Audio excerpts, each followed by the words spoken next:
ഇപ്പൊ വിനായകൻ ചേട്ടന്റെ കൂടെ സ്ക്രീൻ ഷെയർ ചെയ്യുന്ന സമയത്ത് മമ്മൂക്കയുടെ കാര്യം നമ്മൾ എല്ലാവരും കുറേ മെമ്മറീസും ബിഹൈൻഡ് ദ സീൻസും എല്ലാം പറയുന്നുണ്ടായിരുന്നു.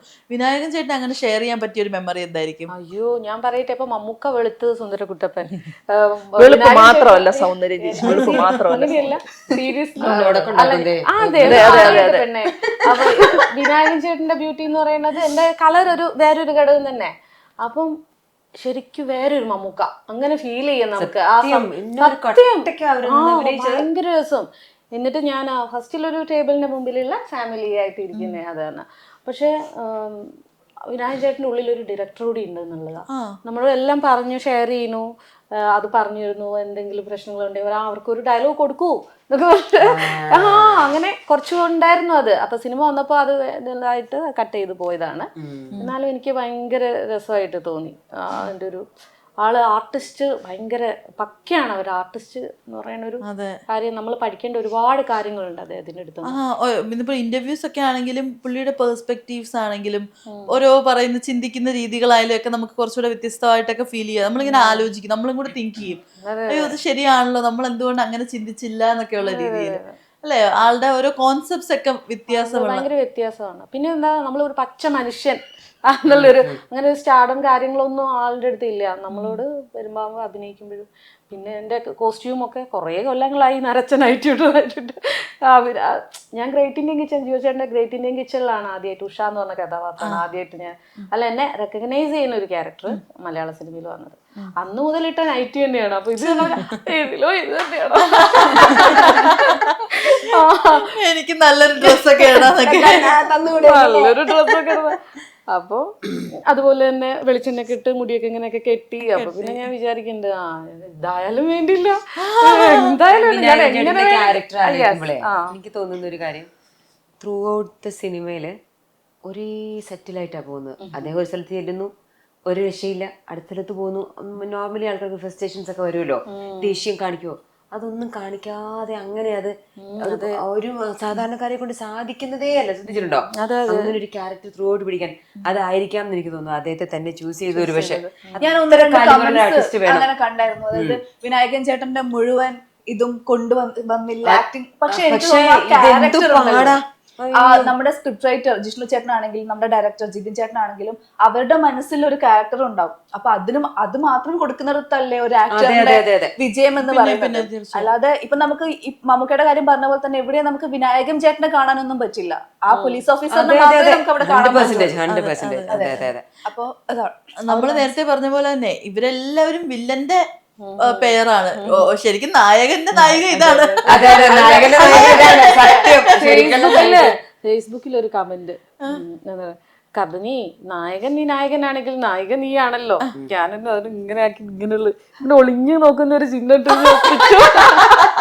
ആകെ ഒരു 2 സീനേ ഉള്ളെങ്കിലും നായകന്റെ നായിക എന്ന് പറയുന്നത് ശരിക്കും പറഞ്ഞാൽ നായകന്റെ പേരാണ്. അപ്പൊ പക്ഷെ അതുപോലെ തന്നെ ഈ നിങ്ങളുടെ ഹീറോയിൻ ഇൻട്രൊഡക്ഷൻ ഒരു ഡേ ഉണ്ടായിരുന്നില്ല, എല്ലാവരെയും അയ്യോ വന്നിട്ടില്ലായിരുന്നല്ലേ?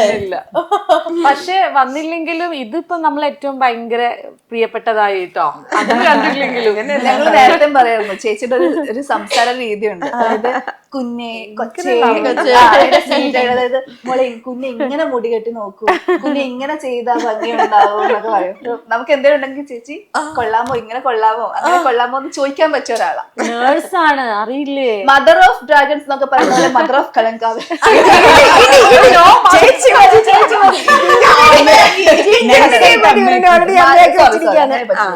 ആദ്യം പതുക്കെ ഇരുന്നിട്ട് രജനി, പിന്നെ ചേച്ചിയായി. അല്ലല്ല, നമുക്ക് ഏജ് വൈസ് അല്ലെങ്കിലും നമുക്കൊരു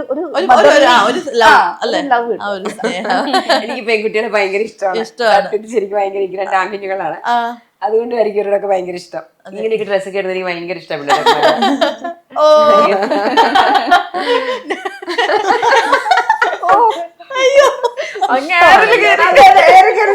എന്തുകൊണ്ടോ എന്തോ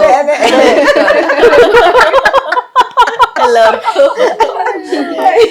അപ്പൊ ഈ നേരത്തെ പറഞ്ഞ പോലെ ഈ നിങ്ങളെല്ലാവരെയും ആ ഹീറോയിൻ ഇൻട്രൊഡക്ഷൻസിന് ഇങ്ങനെ കൊണ്ടുവരുന്ന സമയത്തെ നമുക്കാണെങ്കിലും ഇങ്ങനെ സൈഡിൽ നിന്നിട്ട് എല്ലാവരും ഇങ്ങനെ ഓരോരുത്തർ നമ്മളായാലും അപ്പോഴാണ് അറിയുന്നത് ഇത്രയും പേരോ. അത് നമ്മൾ വിചാരിക്കുന്നത് വളരെ കുറച്ച് കാസ്റ്റ് മാത്രമുള്ള ഒരു മൂവി. മമ്മൂക്ക, വിനായകൻ ചേട്ടൻ, പിന്നെ നമുക്ക് അധികം അറിയില്ല, രജിഷ വിജയൻ ഉണ്ടെന്ന് പറയുന്നു, അങ്ങനെയൊക്കെ ഉള്ളു. അപ്പൊ പിന്നെ ഒരു വണ്ടി നിറച്ചിന്റെ ആളുകൾ ഇറങ്ങുന്നു. ഇത്ര ക്ലൗഡ് കണ്ടപ്പോ എന്തായിരുന്നു ശരിക്കും കാതറിൻ? ഭയങ്കര ഇതായിരുന്നു. നമ്മള് എല്ലാവരും ഒന്നിച്ച് ആദ്യമായിട്ട് അന്ന് കാണുന്നത്. സെറ്റിൽ വെച്ചിട്ട് കുറച്ച് പേരൊക്കെ ഷൂട്ട് സമയത്ത് കാണുന്നത് 21 പേരും ഒന്നിച്ച് വന്നൊരു മൊമെന്റ് അതായിരുന്നു. നമ്മളെല്ലാവരും എക്സൈറ്റഡ് ആയിരുന്നു, ഞാനും എക്സൈറ്റഡ് ആയിരുന്നു.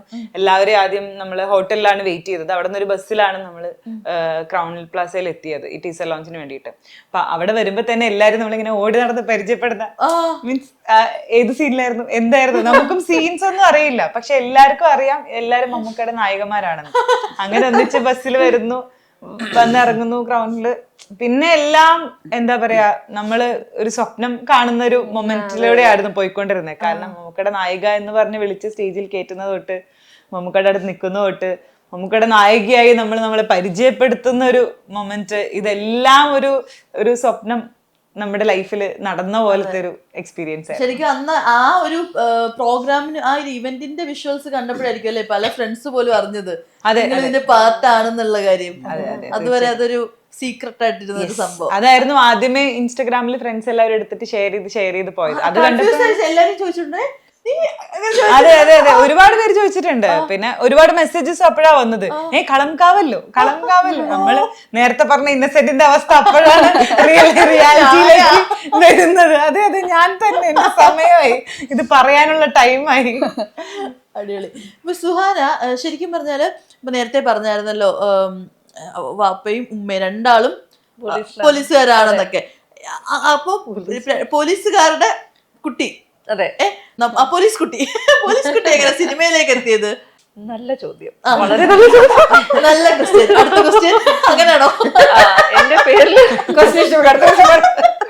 എന്റെ പേരിൽ അബി സുഹാനയുടെ അബി തന്നെ ഉള്ളത്. ഈ കൈക്കുഞ്ഞായിരുന്ന സമയത്ത് എന്റെ ഉമ്മ വിചാരിച്ചു ഞാൻ PSC ലിസ്റ്റില് S കാരണം പുറകിലാവാൻ പാടില്ല എന്ന് പറഞ്ഞിട്ടാണ് അബി എന്നൊരു പേരിട്ടത്. അപ്പൊ PSC എന്ന് പറയുന്ന ഒരു സാധനം എന്റെ വീട്ടിൽ അത്രയ്ക്ക് ഇമ്പോർട്ടന്റ് ആണ്.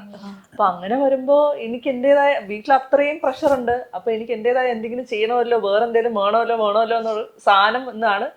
പിന്നെ എനിക്ക് പൊക്കം ഉള്ളതുകൊണ്ട് ഓട്ടോമാറ്റിക്കലി ഞാൻ ഒന്ന് മോഡലിംഗിൽ എത്തി. ഞാൻ മിടുക്കി എന്ന് പറയുന്ന ഒരു റിയാലിറ്റി ഷോയിലുണ്ടായിരുന്നു, മഴവിൽ മനോരമയില്. എന്റെ വീടിന് തൊട്ടടുത്ത് അതിന്റെ ഓഡിഷൻ നടക്കുന്നത്. അപ്പൊ അതിന് പങ്കെടുത്ത് അത് കിട്ടുന്നതിന് തൊട്ടാണ് ഇത് ആയിട്ടുള്ള ഒരു ഇൻഡസ്ട്രിയാണ്, എന്റെ ഡിസിഷന് ഒരുപാട് പവർ ഉണ്ട്, ഞാൻ എനിക്കത് മിയാൻഡർ ചെയ്യാൻ പറ്റുന്ന തോന്നിയാണ് ഞാൻ ഇതിലേക്ക് എത്തുന്നത്. അങ്ങനെ അപ്പൊ വീട്ടില് ഫാമിലിക്ക് ഇഷ്ടമായിരുന്നു സിനിമ? എനിക്കത് ഹാൻഡിൽ ചെയ്യാൻ പറ്റും, ഞാൻ എവിടെ പോയാലും അതുപോലെ തിരിച്ചു വരും. എനിക്ക് എന്റെ ആര് കൊണ്ടുപോയാലും 2 ദിവസം കൊണ്ടുപോകും, 1 മണിക്കൂർ തിരിച്ചു കൊണ്ടുപോകും.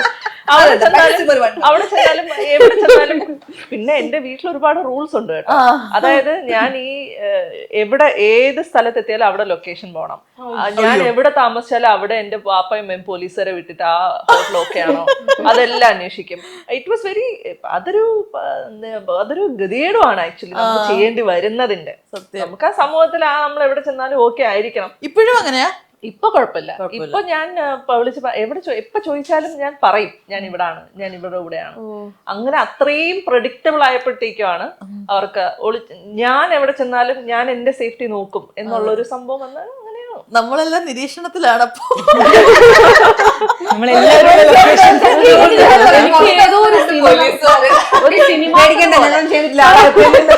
എപ്പോഴാ സ്നൈപ്പറിനൊക്കെ അടി കിട്ടുന്നതെന്ന് അറിയാൻ പറ്റത്തില്ല. അപ്പൊ അങ്ങനെ എപ്പോഴും ഒരു Z+ സെക്യൂരിറ്റി. അതെ. പിന്നെ പോലീസുകാരൊക്കെ എന്ന് പറഞ്ഞാൽ എനിക്ക് ഒരു പേടിയില്ല. പക്ഷെ അത് എന്റെ ഒരു പ്രിവിലേജ് കൂടെയാണ്.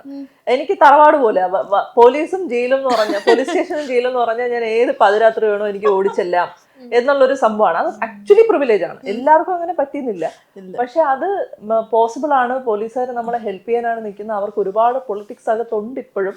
പക്ഷെ എന്നിരുന്നാൽ പോലും നമ്മള് അവര് എപ്പോഴും നോക്കുന്നത് എന്റെ കുട്ടിക്കാണ് ഇങ്ങനെ സംഭവിക്കുന്നതെങ്കിലോ എന്നുള്ളൊരു സംഭവം എല്ലാ പോലീസുകാർക്കും ഉണ്ട്. അത് ഞാൻ എടുത്തു പറയാം. എല്ലാ പോലീസുകാർക്കും വരുന്ന ഒരാള് എന്റെ കുട്ടിക്കാണ് ഇങ്ങനെ സംഭവിക്കുന്നതെങ്കിലോ എന്നൊരു ചിന്ത അവർക്കുണ്ട്. പക്ഷെ നമ്മൾ അത് എന്തുമാത്രം കോംപ്ലിക്കേറ്റ് ചെയ്യുന്നതനുസരിച്ചാണ്, അല്ലെങ്കിൽ പൊളിറ്റിക്സ് മൊത്തത്തിൽ സമൂഹം എന്തുമാത്രം കോംപ്ലിക്കേറ്റഡ് ആകുന്ന അനുസരിച്ചാണ് അവരും ചിലപ്പോൾ ടൈർഡായി പോകുന്നത്. അപ്പൊ അങ്ങനെ